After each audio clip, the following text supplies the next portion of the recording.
My first job making pizzas was at Deschler in Parsons. It was a place called Size Pizza. I was 13, so I left my paper out and started my first pizza business.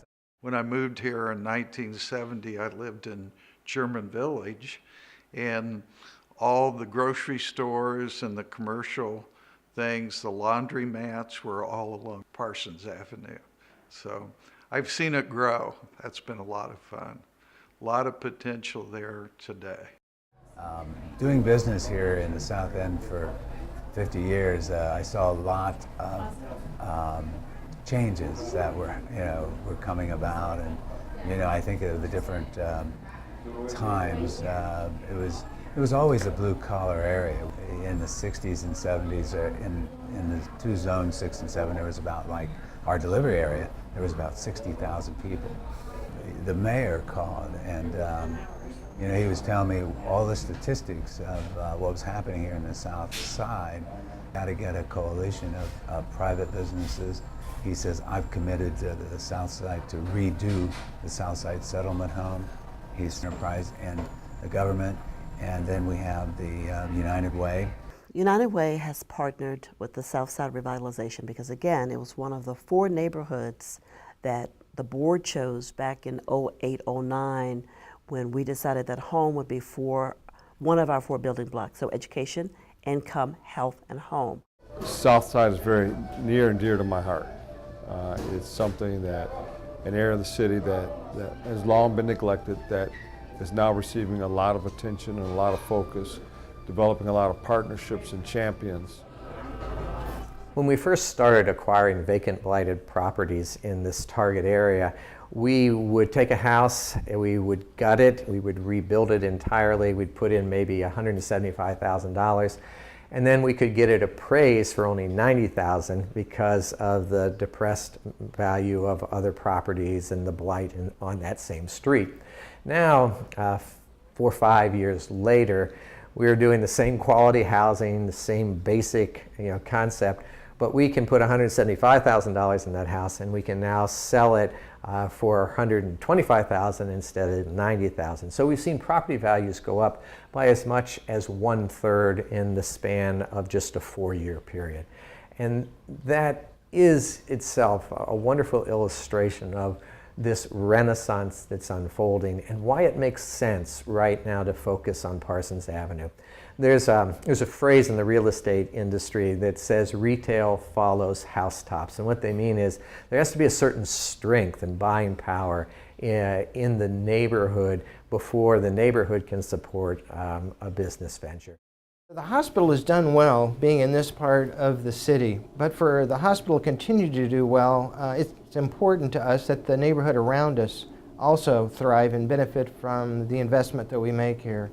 So about 6.5 years ago, we started an initiative called Healthy Neighborhoods, Healthy Families that has a 5-pronged approach, all aimed at improving the conditions that the residents who live in the South Side enjoy.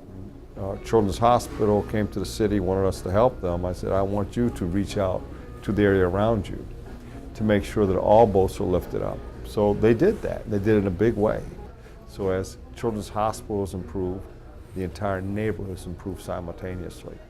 And thank goodness we have a very progressive leadership, I think, with the city of Columbus that sees this. And, they're stepping up with not just investments with the housing and some of the other projects and the Reed Community Center. They're also stepping up with about $5 million of improvements that are coming on Parsons Avenue. We're going to make left-hand turns safer. We're going to get new signaling. We're going to have new paving. This community, we truly believe in collaboration. We really bring in partners to the table.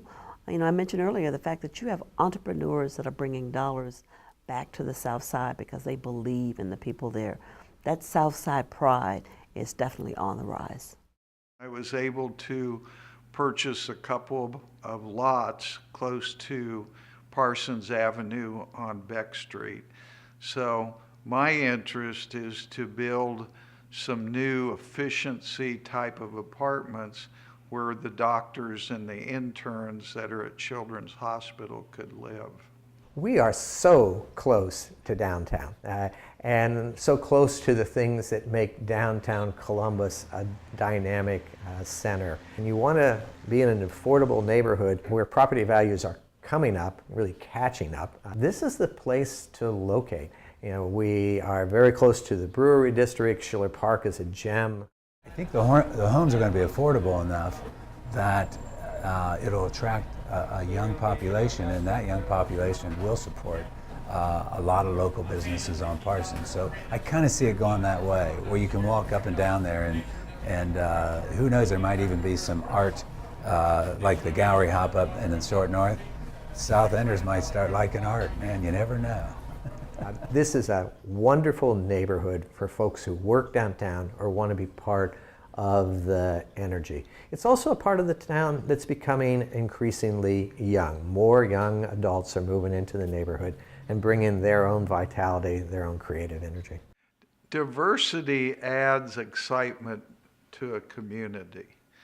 If you're living next door to somebody that's 80 years old, and on the other side are some young 20-year-old kids, and you're somewhere in the middle, the things of life that you can compare and talk about with each other is just phenomenal, exciting, and it keeps your passion for life going.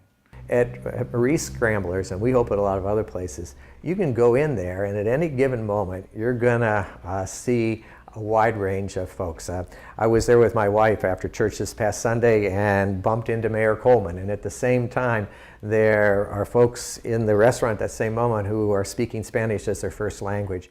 It's also interesting that Planks, which is this sort of iconic restaurant on Parsons Avenue, was actually featured in a book called Third Places by the researcher who originally coined the phrase, as one of those places where very diverse types of people will come together and form community, just in the natural act of sitting at table and eating and enjoying fellowship. I see people having pride in this place called the South Side, their home. And we're just glad that we're a part of it. I would like to see Southside evolve in a way where it becomes a premier place to live and destination for the residents of Columbus. Don't let other people tell you what this neighborhood is like. Don't even let your memories from a decade ago or 20 years ago shape your current understanding. Come see for yourself. Take a half a day, go down to Planks, get a pizza or a hamburger and a beer, walk the Parsons area, and imagine what it could look like in 10 years. We go walking forward quickly from the corner